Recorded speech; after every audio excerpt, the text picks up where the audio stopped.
ఉన్న బంగారాన్ని విడిపించి ఆ రోజు ఆన్లైన్ రేటుకే మేము కొంటాం. Sharma gold company. నమస్కారం, వెల్కమ్ టు సుమన్ టీవీ. నేను గీతాంజలి. ప్రస్తుతం మనతో పాటు ఇస్కాన్ నుంచి ప్రణవానంద ప్రభుజీ ఉన్నారు. ప్రపంచవ్యాప్తంగా ఎన్నో దేశాల్లో ఆ కృష్ణ భగవానుడి లీలల గురించి ప్రవచనాలు చెబుతూ ఎంతో మంది జీవితాల్లో మార్పును తీసుకొచ్చారనే చెప్పుకోవాలి ప్రణవానంద ప్రభుజీ గారు. ఎందుకు అనంటే ఎన్నో బాధలు మేము పడ్డామని, మా జీవితంలో కొన్ని మేము మార్చుకోలేకపోతున్నామని ఇబ్బంది పడేవాళ్ళు కేవలం వారి ప్రవచనాలు విని మార్పు చెందారు. ఆ కృష్ణుడి గురించి ఇంకా బాగా తెలుసుకోగలుగుతున్నారు. అలాంటి వారిని స్టూడియోకి ఆహ్వానించాము. అయితే ఇవాళ మనకున్నటువంటి కొన్ని సందేహాలని గురువుగారి మాటల్లో విని అవి నివృత్తి చేసుకుందాము. అలాగే ఎన్నో పర్వదినాలు కూడా రాబోతున్నాయి ప్రస్తుతం, వాటి గురించి కూడా వారి మాటల్లో విందాం. Hare Krishna Prabhuji. Hare Krishna Mataji. Healthy life style ఉంటేనే కానీ ఇప్పుడున్న పరిస్థితుల్లో మన ఆరోగ్యాన్ని మనం కాపాడుకోలేం. ఇది డాక్టర్ల దగ్గర నుంచి కామన్ పీపుల్ వరకు అందరూ చెప్పే మాటే, కానీ ఆచరించే వాళ్ళు ఎంతమంది అనేది పెద్ద క్వశ్చన్. రకరకాల డిసీజెస్ వచ్చేస్తున్నాయండి. అమ్మో, ఇలాంటి జబ్బులు కూడా ఉంటాయా అనిపించేవి కొన్ని. అంత పెద్ద జబ్బులు కూడా చాలా కామన్గా చూసేస్తున్నాం. అంటే ఉదాహరణ క్యాన్సర్ లాంటివి అంటే క్వైట్ కామన్ అయిపోయాయి. అంటే ఇలాంటివన్నీ కారణం ఏంటంటే మన లైఫ్ స్టైలే ప్రాబ్లం అని చెప్తూ ఉన్నారు. అసలు ఒక హెల్తీ లైఫ్ స్టైల్ మెయింటైన్ చేయాలంటే ఎలా ఉండాలి అనేది ఇప్పుడు ఒక పెద్ద క్వశ్చన్ ప్రభుజీ. అది మేము ముందు ఉంచుతున్నాను. నేను ఒక డాక్టర్ గారి వీడియో చూసాను అనమాట. అందులో పేషెంట్ వచ్చి మాట్లాడుతూ ఉంటే ఆయన బాగా అనలైజ్ చేసి అంటారు, మీకున్నాయి అన్నీ కూడా లైఫ్ స్టైల్ డిసీజెస్ అండి. ఈ లైఫ్ స్టైల్ డిసీజెస్ పోవడానికి నేను ఒక ప్రిస్క్రిప్షన్ ఇస్తాను, దాన్ని బాగా చదువుకోండి అని ఒక భగవద్గీత తీసి ఆవిడ చేతిలో పెడతారు. డాక్టర్, నిజంగా డాక్టర్ వీడియో అది. అయితే ఆయన ఏమంటారంటే, కృష్ణుడు చెప్పిన విషయాలు భగవద్గీతలోని ఎవరైతే పాటిస్తారో వాళ్ళకి ఎటువంటి జబ్బులు కూడా అంటే లైఫ్ స్టైల్ డిసీజెస్ రావు అని ఆ డాక్టర్ గారు ప్రిస్క్రిప్షన్ అనమాట. ఆ వీడియో లింక్ మీకు పంపిస్తాను, మీరు చూద్దరు. అయితే దాంట్లో ఆశ్చర్యకరమైన విషయం నేను తర్వాత ఆలోచిస్తున్నా, కృష్ణుడు ఏం చెప్పాడు అని. తర్వాత నాకు అర్థమైంది ఏంటంటే, అసలు కృష్ణుడు భగవద్గీతలో చెప్పంది ఏంటి, యుక్తాహార విహారస్య యుక్త చేష్టస్య కర్మసు. కృష్ణుడు చెప్పాడు రెగ్యులేషన్ అనేది చాలా ముఖ్యం. అన్నిటిలో మనకి రెగ్యులేషన్ కావాలి. ఇప్పుడు ఎలా అయిపోయిందంటండి, రాత్రంతా మేల్కొండటం, ప్రొద్దునంతా పడుకోవటం, తర్వాత ఎక్కడ పడితే అక్కడ తినేయటం, ఎవరు పెట్టింది తినేసేయటం, ఏమి రెగ్యులేషన్స్ అంటూ ఏం లేవన్నమాట. మనిషి ఇన్స్టింక్ట్. ఇప్పుడు చూడండి, ఇంతకు ముందు ఏదన్నా మనకి కావాలి అన్నా సరే దానికి ప్రయత్నం చేయాలి. ఇంట్లో నుంచి లేచి ఎక్కడికో వెళ్ళి తీసుకొని రావాలి. ఒకవేళ ఎవరికైనా హోటల్లో తినాలి అనే కోరిక ఉండింది అనుకున్నా అంత దూరం వెళ్ళి ట్రాఫిక్ లో పట్టుకొని తీసుకొని రావాలి. ఇప్పుడు ఏముందండి, స్విగ్గీలో జొమాటోలో ఒక బటన్ నొక్కటం అంతే, మన ఇంటికి వచ్చేస్తుంది. కాబట్టి మనకి ఏమి అసలు కదలాల్సిన అవసరం లేదు. ఇలా పడుకొని మొత్తం ఇంద్రియ భోగం అంతా కూడా తెప్పించేసుకోవచ్చు దగ్గరికి ఆర్డర్ చేసేసి. మనకి ఇంకా ఏం కంగారు లేదు. ఇంతకు ముందు ఏదన్నా వండుకో, అయ్యో సామాన్ లేవు, సరేలే సండే రోజు వెళ్ళినప్పుడు మార్కెట్లో తెచ్చుకుంటా. ఇప్పుడు బ్లింకిట్లో జెప్టోలో పెట్టగానే 2 నిమిషాలలో వాడు మీరు తాలింపేసే లోపల ఆ ఇంగ్రీడియంట్స్ వచ్చేస్తుంది, వేసేసుకుంటా తెచ్చేస్తున్నాడు. కాబట్టి ఎక్కడ కూడా ఇంత కూడా అయ్యో పాపం అనుకోవడానికే వీలు లేకుండా తయారైపోయింది అనమాట. ఇది కలియుగం అలా అలా ప్రోగ్రెస్ అయిపోతూ ఉంటుంది. కానీ మనం ఒక్క విషయం ఆలోచించాల్సింది ఏంటి అంటే, తాత్కాలిక ఆనందం మనకు కావాలా లేదా శాశ్వతమైన ఆరోగ్యం కావాలా? తాత్కాలిక ఆనందం అందరికీ చాలా టెంప్టింగ్ గా ఉంటుందండి. ఈ క్షణం ఇది చేసేస్తే నాకు అయిపోయింది. కానీ ఎప్పుడైతే మన మనసుకి అలా మనం అలవాటు చేస్తూ పోతుంటామో, అది కోతికి కొబ్బరికాయ ఇవ్వటం అంటారు కదా, అలా తయారవుతుంది అనమాట. మనసు కనిపిస్తుంది, ఓ అచ్చా ఇంత ఈజీయా, వీడికి జస్ట్ కోరిక ఇవ్వటం వాడు చేసేస్తాడులే అని మళ్ళీ మళ్ళీ మళ్ళీ మళ్ళీ మళ్ళీ మళ్ళీ తోలు బొమ్మ అంటారు చూడండి, అలా మనల్ని ఆడిస్తూ ఉంటుంది మనసు. కానీ ఎప్పుడైతే మీరు అన్నారు కదా ఒక లైఫ్ స్టైల్ మెయింటెనెన్స్, అది ఎలా వస్తుంది? Regulation. Early to bed, early to rise, keeps a man healthy, wealthy and vice.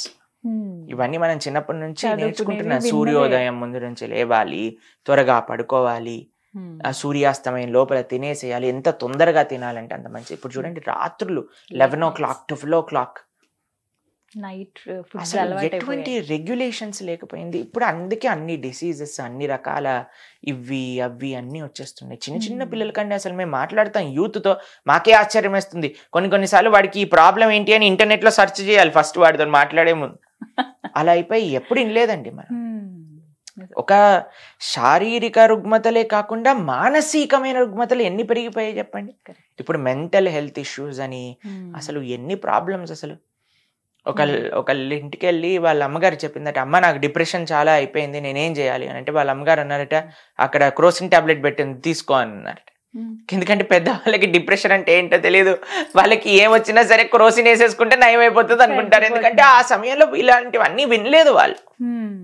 కానీ ఇప్పుడు వచ్చిన పేర్లు, ఇప్పుడు వచ్చిన ప్రాబ్లమ్స్, మెంటల్ హెల్త్ ఇష్యూస్ కానీ ఫిజికల్ హెల్త్ ఇష్యూస్ కానీ ఎందుకు వస్తున్నాయంటే రెగ్యులేషన్ లేక.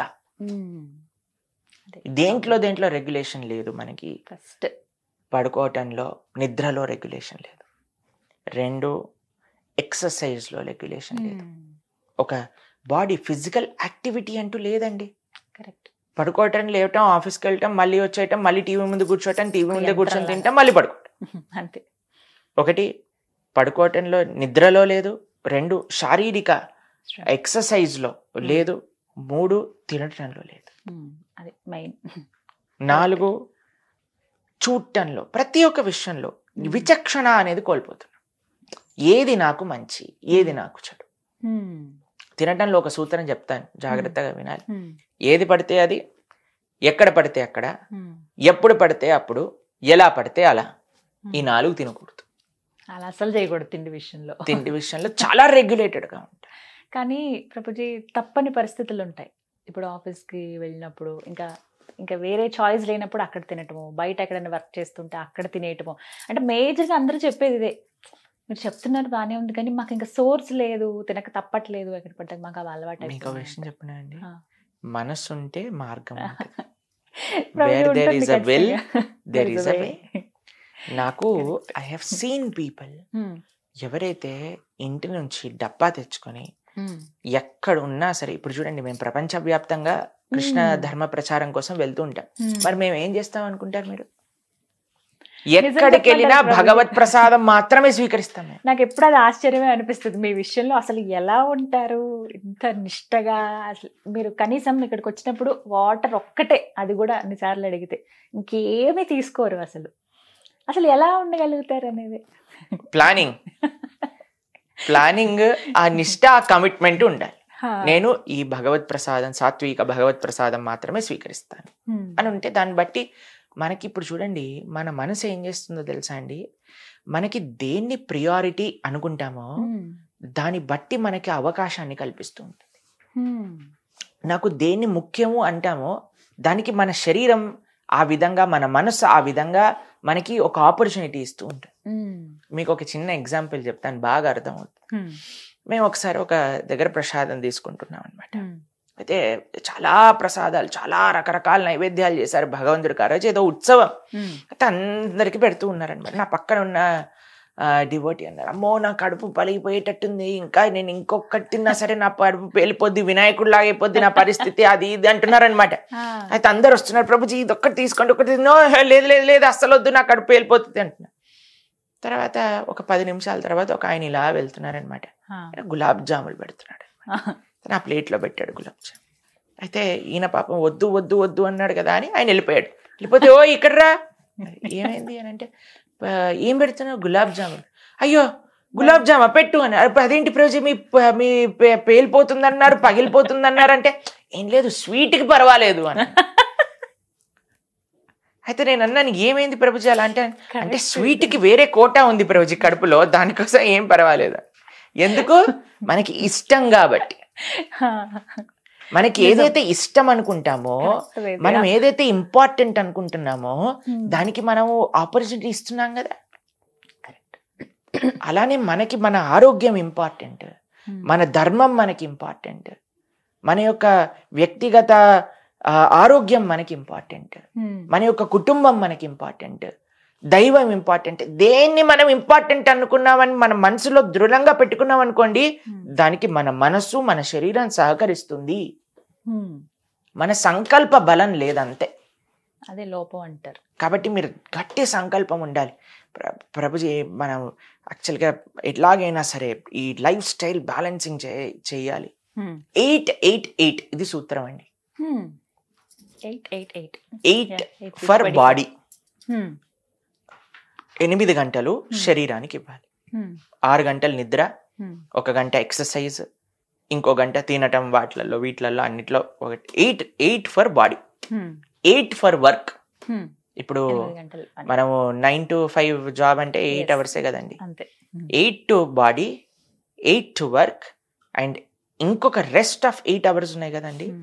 దాన్ని ధర్మం కోసం, దైవం కోసం, కుటుంబం కోసం, సమాజం కోసం డివైడ్ చేసుకుని మనం ఇలా కానీ మనం బ్యాలెన్స్ చేయండి. ఆనికంటే ఆనందం ఇంకోటి ఉండదండి. ఎప్పుడు ఎవరిని మన జీవితంలో ఇది అది అని అసలు కంప్లైంట్సే రావు. ఎందుకంటే మనం ప్రపంచాన్ని చూస్తాం కాబట్టి. ఇప్పటి వరకు మనం ఒక కకూన్లో మనం ఇలా నేను ఇది చేయలేకపోతున్నా, నాకు ఈ ప్రాబ్లం ఉంది, నాకు ఆ ప్రాబ్లం, నన్ను అలా అన్నారు, నేను ఇలా అన్నారు. ఇది కాకుండా ప్రపంచంలో సేవ చేయడానికి వెళ్ళినప్పుడు, ఒకళ్ళని అర్థం చేసుకోవడానికి ప్రయత్నం చేసినప్పుడు, మన కంఫర్ట్ జోన్ దాటిన ప్రయత్నం చేసినప్పుడు అప్పుడు అన్నీ సెటిల్ అవుతాయండి. కాబట్టి వీటిలో చాలా ముఖ్యంగా మనం ఉండాల్సింది ఏంటంటే regulation. Regulation in sleeping, regulation eating, regulation in ప్రతి ఒక్కటి మన ప్రపంచంలో ఏదైతే మన ఇంద్రియాలని వదిలేకుండా రెగ్యులేట్ చేయడం అన్నమాట. కాబట్టి ఇది చాలా ముఖ్యం. అంత ఈజీ పద్ధతి కాదండి. ఇంద్రియాల్ని అవి గుర్రాల్లాగా పరిగెత్తుతూ ఉంటాయి, కంట్రోల్ చేసుకోవటం. కానీ వాటిని పగ్గాలు పట్టి ఆపే ప్రయత్నం ఎవరు చేశారు? అర్జునుడి యొక్క రససారథిగా కృష్ణుడు చేశాడు. కాబట్టి ఆ కృష్ణుడి యొక్క శరణు, అందుకే ఆధ్యాత్మిక సాధన. చాలా మంది అంటారు, ప్రభుజీ ఈ లైఫ్ స్టైల్ చేంజెస్ కి ఆధ్యాత్మిక సాధనకి ఏంటి అని. ఆధ్యాత్మిక సాధన ఎప్పుడైతే చేస్తామో మన మనసు మన కంట్రోల్లో ఉంటుంది. మన మనసు ఎప్పుడైతే కంట్రోల్లో ఉంటుందో మనం ఏం చెప్తే అది చేస్తుంది. అప్పటి వరకు మన మనసు చెప్పింది మనం చేయాల్సి వస్తుంది. కాబట్టి అందుకే ఈ మంత్రం అని అంటే ఏంటో తెలుసా? మన త్రాయతీతి మంత్ర, మనస్సుని మార్చేది, మనస్సుని నిగ్రహించేదే మంత్రం. కాబట్టి ఆ విధంగా మనం కానీ హరే కృష్ణ మహామంత్ర జప సాధన చేస్తూ ప్రతిరోజు మనం భగవద్గీత, భాగవతాలు ఇలాంటి మన ఛానల్లో 1000 గంటలకు పైగా ఉన్నాయి ప్రవచనాలు. మనం మెల్లమెల్లగా వింటూ ఉంటే ప్రతిరోజు మేము 7 గంటలకు ప్రవచనం ఇస్తాం తెలుసా. మేము ప్రతిరోజు మార్నింగ్ జూమ్ లో ఇస్తాం లెక్చర్. కాబట్టి కొద్దిగా మనం గంట సేపు వింటాం, ఒక 15-20 నిమిషాలు గీత చదువుకోవటం, ఒక 15-20 నిమిషాలు జపం చేసుకోవటం. ఇలా చేసుకున్నాం అనుకోండి, ఫస్ట్ మనసు కంట్రోల్లోకి వస్తుంది. మనసు కంట్రోల్లో చెప్పినప్పుడు మనసుకి మనం సజెషన్స్ ఇవ్వచ్చు, ఆటో సజెషన్స్ అంటారు. ఈ రోజు నుంచి నేను ఇలా ఉండాలని ప్రయత్నం చేస్తున్నాను. అప్పుడు మనసు మన మాట వినేటట్టుగా హాయిగా మన పక్కన వచ్చి కూర్చొని వింటున్నాను. అందుకే spirituality and life style or all interlinked. అందుకే ఆ డాక్టర్ భగవద్గీత చదవమన్నారు. రీజన్ ఇది. ఫస్ట్ మనస్సుని ఎలా కంట్రోల్ చేస్తాం, దాని తర్వాత ఎలా మనం ఈ జీవితంలో ఉండాలి. కాబట్టి ఇప్పుడు మీరు ఒలింపిక్ మెడల్ విన్ అయ్యారు. ఆవిడని అడిగారు ఏంటి అసలు మీ మనసులో ఉండే భావన అంటే, ఆవిడ చెప్పారు, మీరు వినే ఉంటారు, మన ఇండియన్ ఒలింపిక్ గేమ్ విన్నర్, నేను భగవద్గీత చదువుతాను, భగవద్గీతలో కృష్ణుడు చెప్పిన విషయాలను గుర్తుపెట్టుకుంటూ నేను అది జీవితంలో సక్సెస్ అంటే. ప్రతి ఒక్కరి సక్సెస్ వెనక భగవద్గీత ఉందండి. చాలా మంది నేను విన్నాను ఇలా నాకు అలవాటు ఉందని ఇలా చెప్తున్న వాళ్ళు. అసలు అది భలే సంతోషం అనిపించింది. అంటే ఇన్ని రోజులు తెలుసుకోలేకపోయామే, భగవద్గీతలో ఎంత ఉందా మనం నేర్చుకోవాలి కానీ అని అయితే అనిపించింది. అంటే ఎవరెవరు సక్సెస్ అయ్యారో ఒక్కసారి వాళ్ళ లైఫ్ లో చూస్తే ఖచ్చితంగా భగవద్గీత ఉంటుంది. దానికంటే గొప్ప ఏమంటామంటే ఒక మోటివేషనల్ బుక్ ఇంకొకటి లేదండి ప్రపంచంలో. అందుకే కృష్ణం మంది జగద్గురు అంటాం కదా. కాబట్టి జగత్తులో ఎవ్వరు కృష్ణుడు ఇచ్చిన సందేశాన్ని పాటించినా ఆయన సక్సెస్ అవ్వక తప్పదు. సో లైఫ్ ఇంకా మారట్లేదు, ఇన్ని ఉన్నాయి అన్ని ఉన్నాయి అనేవన్నీ పక్కన పెట్టి ఒకసారి భగవద్గీత చదివితే డెఫినెట్ గా చేంజ్ అవుతుంది. Thank you so much Prabhuji, చాలా చక్కగా చెప్పారు. హరే కృష్ణ. హరే కృష్ణ.